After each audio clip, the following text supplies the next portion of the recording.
povedať, že odlet z bratislavského letiska pre mňa nie je nejaký veľký zážitok, ale som teraz zvedavý na ten nový letiskový salónik, tak sa do neho poďme pozrieť, že ako to tam vyzerá.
Mohli vidieť letiskový salónik. Poviem, že oproti tomu predchádzajúcemu stavu to nie je až taký veľký rozdiel. Pribudli akože varené jedlá a ono sa to vlastne počas dňa mení. Je tam oznam, že raňajky sú do nejakej 10:00, potom ide ako keby také obedové a potom také ako keby jedlá na večeru, takže toto, čo ste tam videli, tak po obede alebo na večer nebudete mať. Ale vidím tam ako keby posun, že sú to varené jedlá, to som chcel povedať, ale lebo predtým tam boli paníny, ktoré ste si museli zapiecť, ale nejaké, že by som z toho bol nejak nadšený, tak to by som asi nepovedal. Takže je to taký salónik, že oddychnete si tam, je to pekne prerobené, môžete tam pracovať a tak ďalej, ale že by ma nejak nadchol ten salónik alebo jedlami alebo tak. Máte tam vajíčka, pečivo, zeleninu, šalát a to je v podstate všetko, čipsy, nápoje, alkohol tam bol, to som vám nahral, aj tvrdý alkohol, aj pivo. Takže určite hladný, smedný nebudete, ale veľa od toho nečakajte, takže nemyslím si, že ak neviem aká je cena, ak si chcete zaplatiť vstup, ale ak je nejaká vysoká, tak asi by som do toho neinvestoval. Tak kamaráti, vítajte na letisku na Palma de Mallorca. Toto letisko, myslím si, že má za sebou veľmi intenzívnu sezónu. My sme už tak v podstate na konci, ale je vidno, že stále je tu dosť veľa ľudí. Takže ja sa na to veľmi teším. My máme prenajaté auto na na všetky tieto 3 dní, 2 noci a ideme si ho prevziať. Požičovňa by mala byť niekde v termináli. Požičovňa je Gold Car. A v živote som o tej požičovni nevedel. Máme to cez stránku Ryanair, tam to vychádzalo najlacnejšie s plným poistením, tak ideme nájsť to auto. Vybavení sme boli asi do 20 minút, takže fajn, aj keď to vyzeralo naozaj strašne. Ale nerad by som vám v tomto videu dával návod, že objednávajte si cez Booking alebo Ryanair.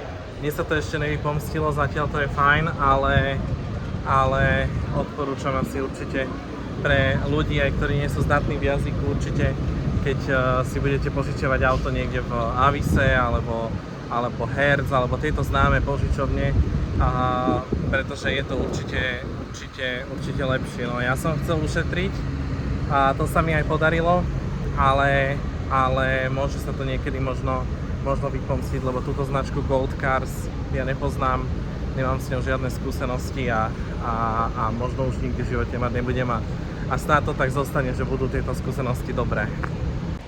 No ešte vám niečo poviem k tým požičovniam aut a k poisťovniam. Ja som to vyriešil už párkrát tak, alebo teda vždy tak, že som si vlastne zakúpil to požičenie auta cez Booking alebo Ryanair a to znamená, a vždy si teda dávam s plným krytím, vždy. Lenže funguje to takým spôsobom, že vlastne krytie funguje cez poisťovňu, cez nejakú inú poisťovňu, s ktorou spolupracuje Booking alebo Ryanair alebo kdokoľvek. Čiže to znamená, že vy keď prídete do nejakej autopožičovne, tak oni vám povedia, že dobre, U nás poistenie nemáte, to znamená, že my vám zadržíme na kreditnej karte. Musíte mať vždy kreditnú kartu, ak si požičiavate auto v autopožičovni. A na tejto karte vám zadržíme napríklad 3000 alebo 2500 eur alebo 1000, hej. Pretože, a to znamená, že ak sa stane nejaká škodová udalosť, tak tieto peniaze vám zadržíme a už o ne môžete prísť. A vy si budete žiadať tieto peniaze z tej poisťovne, cez ktorú máte to krytie. A to je v podstate taký moment, že táto autopožičovňa sa nám tu snaží vždy predať to ich ďalšie poistenie, čiže by sme mali druhé poistenie, ktoré by v podstate robilo to, že ak sa nám niečo stane, tak nemusíme to platiť a všetko sa vlastne uhradí tejto autopožičovni, lebo tá poisťovňa bude teda ich, s ktorou spolupracujú. Teraz to funguje takým spôsobom, že ak sa niečo stane, tak ja musím zaplatiť tú celú sumu, ktorú si zadržali a to plnenie si budem ja sám ako súkromná osoba žiadať od tej poisťovne, s ktorou spolupracuje Booking alebo Ryanair. Snad ste to pochopili, dúfam. A tak, to je všetko z mojej strany k týmto poisťovňam. Poďme sa pozrieť na auto. No a môžete vidieť za mnou auto.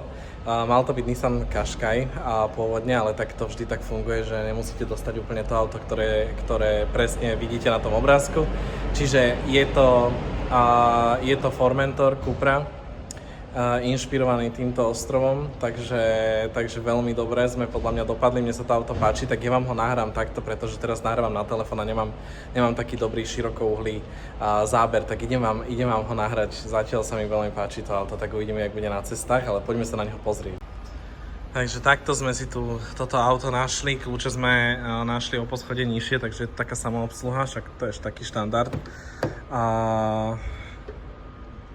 Ďakujem.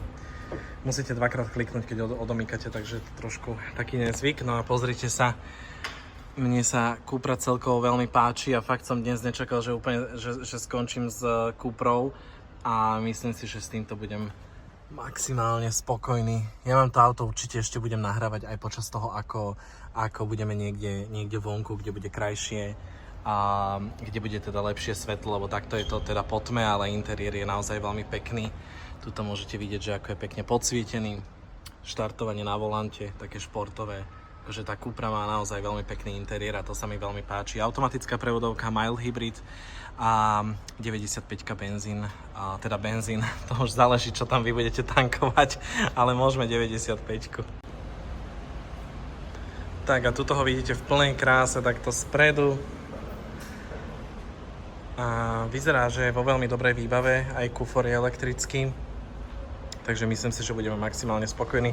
Je na ňom len jedno poškodenie, takže vyzerá, že to auto nemá veľa kilometrov nabehaných. Prvá zastávka hneď pri letisku Carrefour. Ideme doplniť nejaké zásoby, nejaké nápoje. Ideme sa pozrieť, čo tam je. Tu vidíte ten ikonický sladký koláč, ktorý predávajú na letisku. A rôzne koláče a tak ďalej. Však sortiment tak ako v bežnom hypermarkete. Ale toto som tu objavil, tu je vlastne nakrájaný ten koláč, pastel a iba za 1 euro, takže to si zoberiem ako taký malý snack, taký welcome drink v Španielsku. Takže kamaráti, môžete vidieť, že sme na mieste, auto prišlo, aj miesto sme našli len tak, tuto blízko nás sa nachádza pláž, čo je teda fajn. Hneď teda viete, že pri hoteli máme prístup na pláž a potom toto takto vyzerá s tým parkovaním.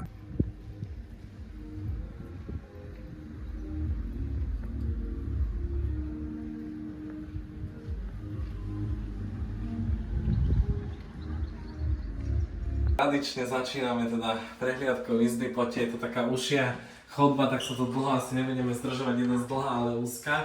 Začneme kúpeľňou, takže môžete vidieť presklené dvere, to je taká spomienka asi na Thajsko.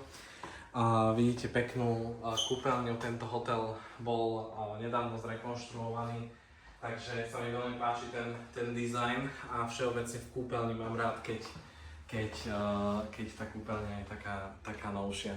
My sa inak nachádzame v oblasti Calamarsal, čiže v takej tichšej oblasti na Malorke, ale tú oblasť vám samozrejme ja potom odprezentujem, ale môžete vidieť, že v okolí sú krásne domčeky, zátoky a tak ďalej a to vám všetko ukážem. Tu sa pozeráte na spálňu, vidíte, že je tiež v peknom dizajne, ale viac vám k tomu asi nepoviem. A tu vidíte taký pracovný stôl a tak ďalej a môžeme sa asi presunúť na balkón. Aha, tu je ten pekný výhľad. Tu vidíte vlastne to také rôzne ubytovania a tak ďalej. Balkóny sú tak spravené, že sa všetci pozeráme do balkónov, ale nevadí.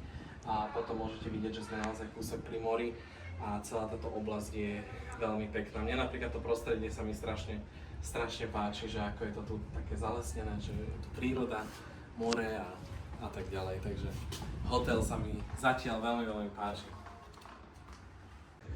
Ak máte pocit, že som vám zabudol nahrať kávu a minibar, tradične ako to vždy robievam na hotelovej izbe, tak naozaj sa to stalo, nie je to len pocit a nestalo sa to kvôli tomu, že by som zabudol, ale kvôli tomu, že tam nič také nebolo, takže môj obľúbený kávový kútik v tomto hoteli nie je to len 4-hviezdičkový hotel, ale myslel som si, že to tu bude. No nič, svet sa kvôli tomu nezrúti a...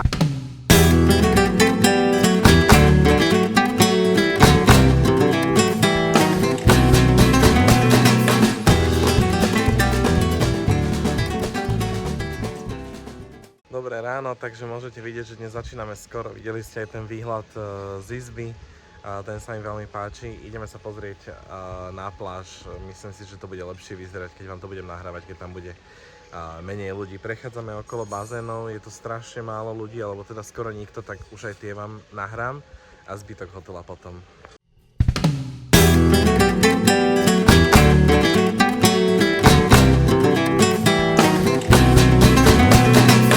Pláž je vzdialená naozaj len asi 5 minút chôdze, tu môžete vidieť vstup do nášho hotela, do areálu a keď takto prejdeme cez cestu, tak tu už vidíte more.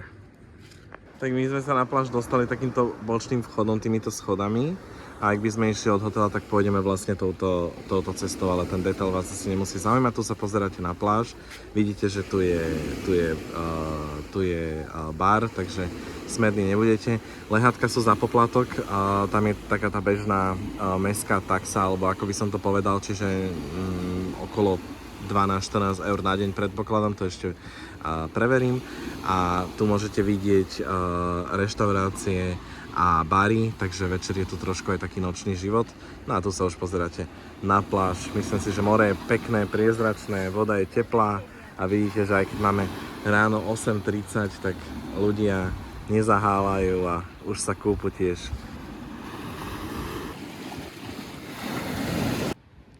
No ale je pekné, že pláž je vybavená toaletami a máte tu aj sprchu, takže nemusíte sa báť, že by vám tu niečo chýbalo. Inak v Španielsku býva väčšinou dosť problém s fajčením, aj na tejto pláži je zakázané fajčiť. Všeobecne v Španielsku, aj v areáli, hoteloch a tak ďalej, tak je s tým problém, takže ak ste fajčieri, tak Španielsko nie je úplne ideálna destinácia pre vás. Ale páči sa mi to posedenie, ktoré tu tento bar má. To môže byť večer naozaj príjemné a reálne tento bar večer je otvorený a je to pekné, že na pláži je tma a vidíte ten bar vysvietený spolu aj s týmito ostatnými reštauráciami, barmi, ktoré vidíte oproti. Tak a tuto môžete vidieť aj tie ceny. Tu je vlastne slnečník za 3,60, 5,45 je vlastne tá sunbed, lôžko, ja neviem to preložiť teraz, a safebox na peniaze alebo na nejaké cennosti euro 21 na deň, ale neviem, že či to je ako keby na dvojicu, ono to vyzerá, že to je 5,45 na jedného človeka na deň, čiže keď ste dvaja, tak to bude 10,90 vlastne za dve lehátka. Lehátka je to správne slovo. čiže keď ešte chcete aj slnečník, tak do 15 eur by ste sa mali zmestiť. Taký pláž ste videli, začneme raňajkami. Poďme na to.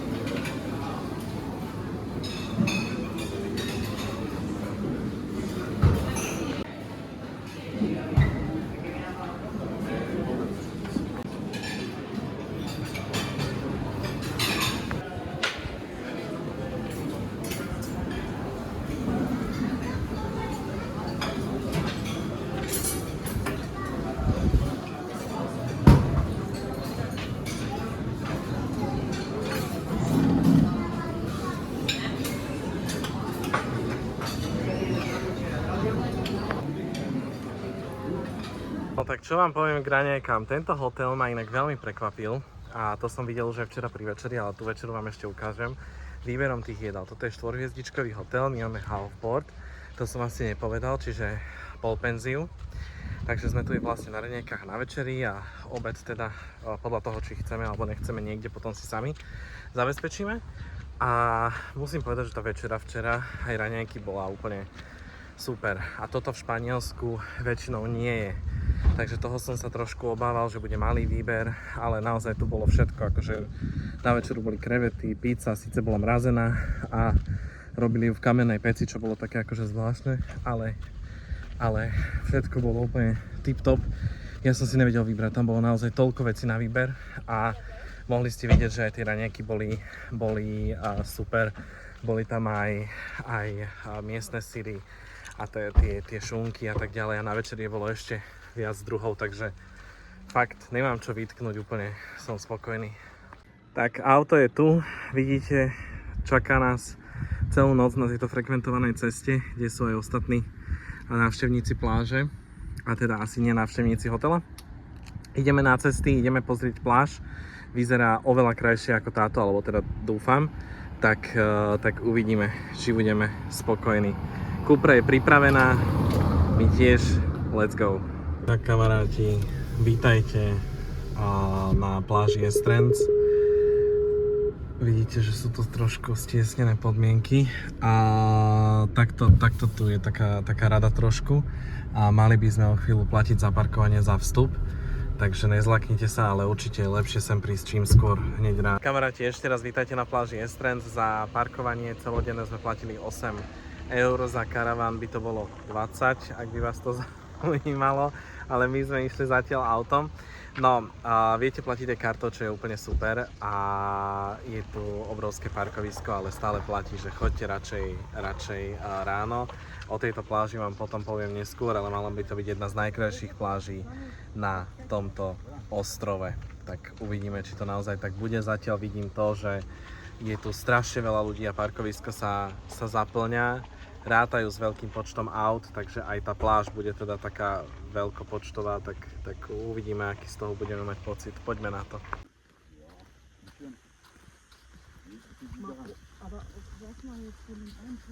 Približne z parkoviska tak do 5 minút chôdze, takže úplne je to kúsok. Sme došli na pláž, ja si myslím, že toto ešte nebude crème de la crème, ale aj tak sa na to môžeme pozrieť. Pláž by mala byť dlhá a mali by tam byť aj časti, ktoré sú také opustenejšie a oveľa krajšie, no tak sa môžeme na to chvíľu pozrieť, môžeme tu celé prejsť. Zatiaľ sa pozrieme takto.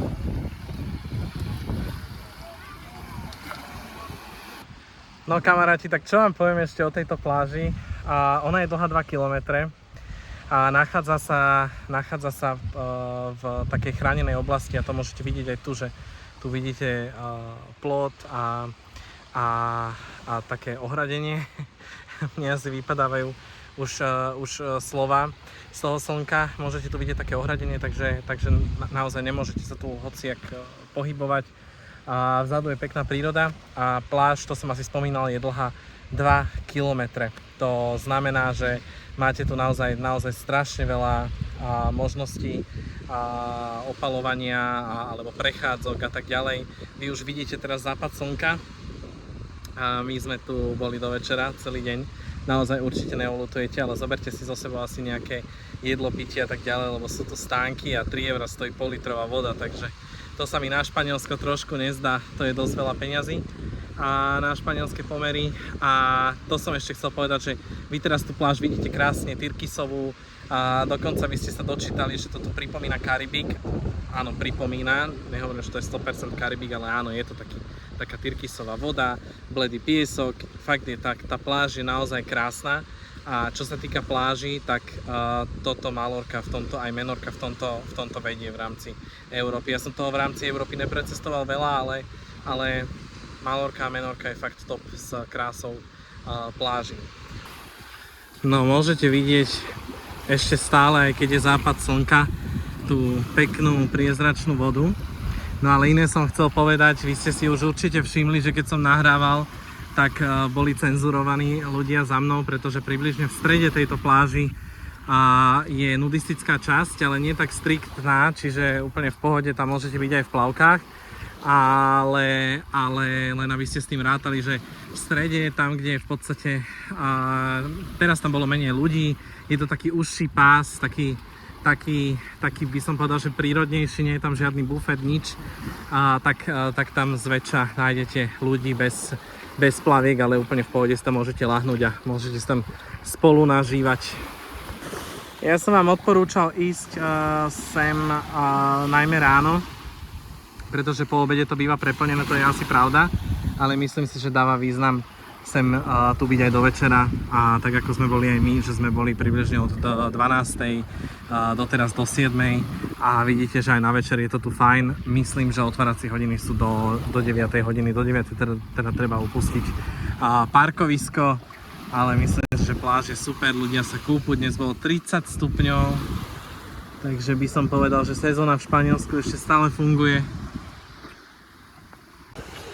A na pláži sú k dispozícii dva takéto bufety, jeden na začiatku, jeden na konci, ale len voda v ňom stojí 3 €, naozaj politrová obyčajná voda 3 €, čiže keď som si kúpal 3 vody, platil som 9 €.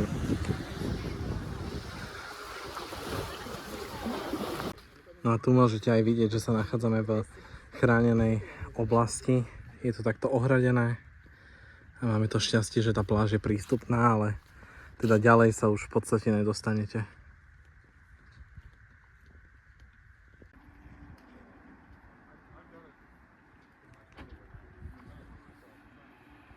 Kamaráti, slúbená večera je tu, poďme sa na to pozrieť, že či aj dnes bude taký dobrý výber a či nebudem ľutovať, že som vám to nenahrával včera.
Dnes tá večera, priznám, nebola úplne top, jak som si to predstavoval, včera to bolo oveľa lepšie.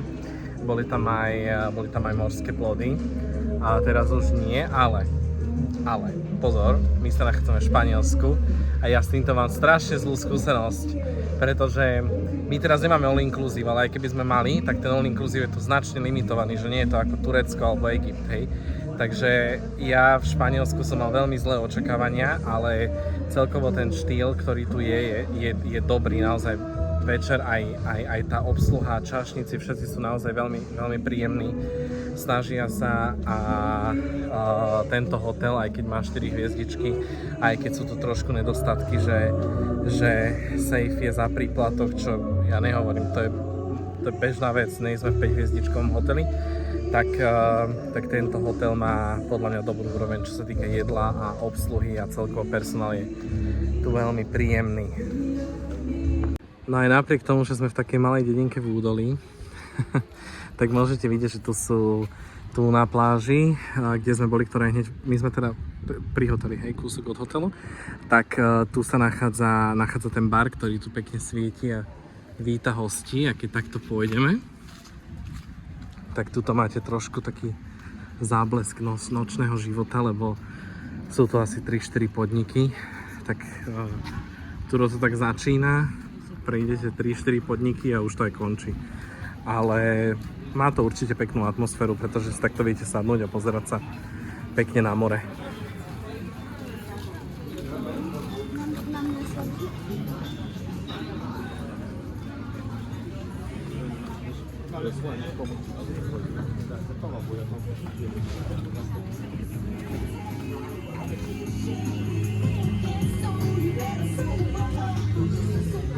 Kamaráti, deň sa s dňom zišiel, či ako by som povedal, toto je nasledujúci deň. Máme približne 11 hodín, dnes večer odlietame späť a takto pokračuje náš výlet. Môžete vidieť, že auto sme zaparkovali a to značí, že nie sme v našom meste, kde máme hotel. Hotel sme už opustili a nachádzame sa v meste, v takej malej dedinke Cala Figuera. Teraz preveríme ceny v miestnej reštaurácii s takýmto pekným výhľadom. Tak môžete tu vidieť ceny, nebudem vám to čítať, však vidíte ich sami. A tu máme predjedlá, ale čo sa týka nápojov, tak tie sú v pohode. Napríklad cappuccino tu stojí 3 €.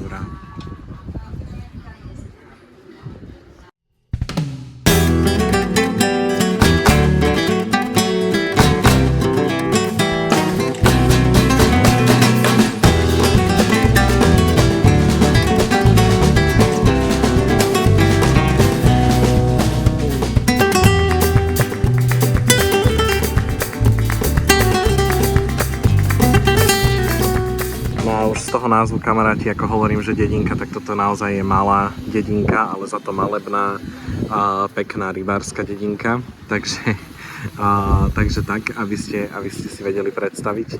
A my sa nachádzame na juhovýchodnom pobreží Malorky a nenachádza sa tu žiadna pláž pre turistov, za to sú tu hotely, ale turisti vyhľadávajú túto dedinku práve kvôli tej pokojnej atmosfére. Máte tu, aj napriek tomu, že tu chodí dosť veľa turistov, tak táto dedina si zachováva svoj taký typický malebný španielský štýl. No, síce káva som sa tešil, že nie je taká drahá, ale bolo to strašné. To cappuccino sa nedalo vypiť. A to ja som už naozaj zvyknutý asi na všeličo. No, ak vám to nedáva úplne zmysel, toto mesto, tým, že tu nie je pláž a sú tu hotely a reálne sú tu naozaj turisti, tak tá pláž nie je vzdialená v okolitých mestách. Čiže dá sa to takýmto spôsobom kombinovať, ale nemyslím si, že tam prejdete pešo, že potrebujete auto, hej. Ale napríklad môžete aj tu vidieť hotel, vám ho nahrám. Nie je to hotel, ale sú to v podstate také apartmány a môžete vidieť, že ľudia, ja ich tu tak nekorektne nahrám, že ľudia tu takto sedia, dovolenkujú, majú pekný výhľad, asi, možno mali, kým táto budova tu nebola. Ale určite sú tu pekné hotely, len teda tá pláž chýba, takže skôr možno je to vhodnejšie na nejaké výlety, alebo tak. Ja som taký zadýchaný, pretože idem hore kopcom. Ale naozaj sa mi strašne páčia tieto domy, ktoré sú v takej typickej architektúre pre Malorku. Pozrite, toto je ďalší. Tento už je taký novší. Ale môžete vidieť, že naozaj je to tu veľmi pekné a má to svoju peknú atmosféru. A určite to je pekné aj večer si takto sadnúť v tých reštauráciách na večeru. Máte krásne výhľad na tie loďky, na rybárov, ktorí sa vracajú z lovu. Takže určite to má peknú atmosféru, ale my si ešte túto atmosféru užijeme v inom meste. Keď pôjdeme na letisko, tak po ceste budeme mať možnosť sa niekde zastaviť v nejakej dedinke a naozaj to bolo veľmi pekné, pretože sme videli, že v meste ľudia tam sedeli, pomaly už na ceste, pili víno a to je to, čo sa mi strašne páči. Takýto vibe.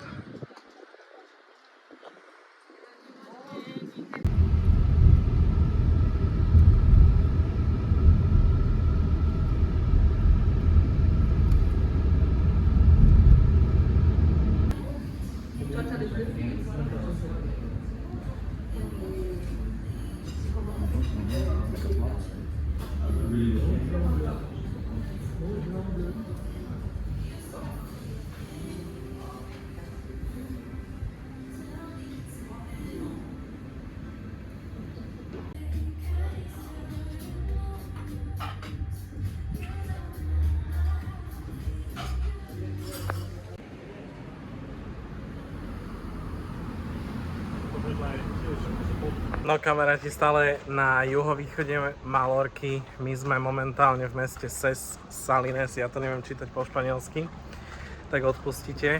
A dali sme si večeru pred odchodom. Mali tu, všade tu majú vlastne paelu, však to je asi také pre turistov najznámejšie jedlo v Španielsku. A my sme mali seafood, tá stála 22 eur na osobu. Takže a teda všade bola podmienka, že minimálne pre 2 osoby, čiže musíte byť minimálne 2, čiže 44.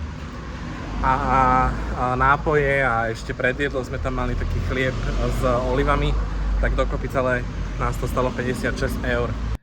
No kamaráti, nie je úplne bežné, že sa vám prihováram takto už z domu, ale inak sa to nedalo spraviť, pretože po ceste na letisko nás zastihli dosť veľké zápchy, čiže už na letisko, teda na to miesto na letisku, kde sme chceli vrátiť auto, sme už prišli a neskôr ako sme chceli. Museli sme čakať fyzicky, kým niekto príde a skontroluje auto, potom sme zase čakali na odovzdanie kľúčov, takže tu sme sa dosť zdržali. Letisko nie je vôbec malé, takže to už bolo naozaj také, že my sme vošli a boarding sa za nami skončil, sa ukončil.